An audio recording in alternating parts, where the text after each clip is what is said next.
Hello friends, welcome to my channel. আজকে আমার recipe হলো দই ফুলকপি। এটা আমি আমার মতন করে তৈরি করেছি। তাহলে রান্নাটা শুরু করি। এখানে আমি একটা মিডিয়াম সাইজের ফুলকপিকে ভালো করে ধুয়ে নিয়ে নুন গরম জলে 10-12 মিনিট মতন ভিজিয়ে রেখেছিলাম। এবার স্ট্রেনারে জল ঝরানোর জন্য রেখে দিলাম ফুলকপিগুলোকে, আর নিয়েছি একটা আলু। কড়াইয়ে সর্ষের তেল গরম হয়ে যাওয়ার পর দিয়ে দিলাম ফুলকপির টুকরোগুলো। এই সময় গ্যাসের ফ্লেমটা মিডিয়ামে আছে। দিয়ে দিলাম নুন দিয়ে ভালো করে মিশিয়ে দিয়ে ভাজা ভাজা করে নেব ফুলকপিগুলোকে।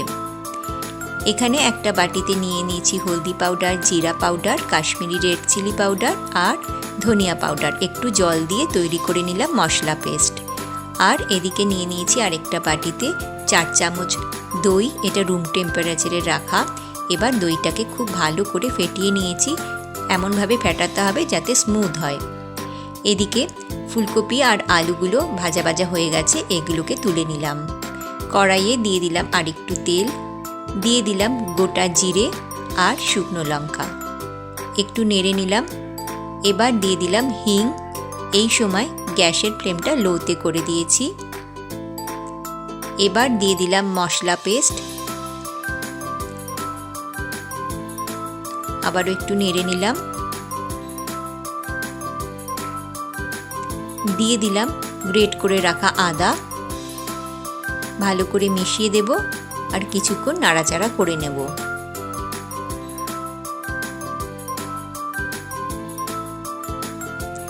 দু মিনিট মতন হয়ে গেছে।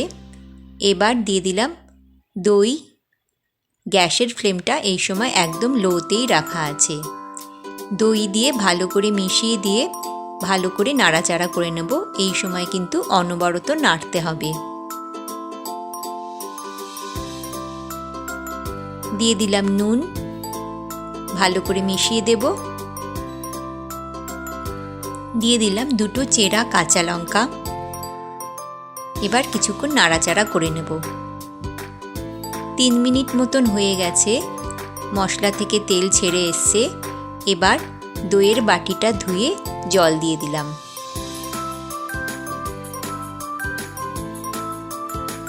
এবার গ্যাসের ফ্লেমটা মিডিয়ামে করে দিয়েছি। ফুটতে শুরু করলে ভাজা ফুলকপি আর আলুগুলোকে দিয়ে দিলাম। এবার ভালো করে মিশিয়ে দেব আর একটু নাড়াচাড়া করে কড়াইটা ঢেকে রাখছি। গ্যাসের ফ্লেমটা মিডিয়ামে আছে।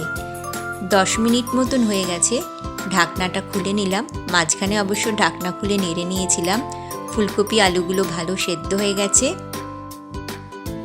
দিয়ে দিলাম ঘি,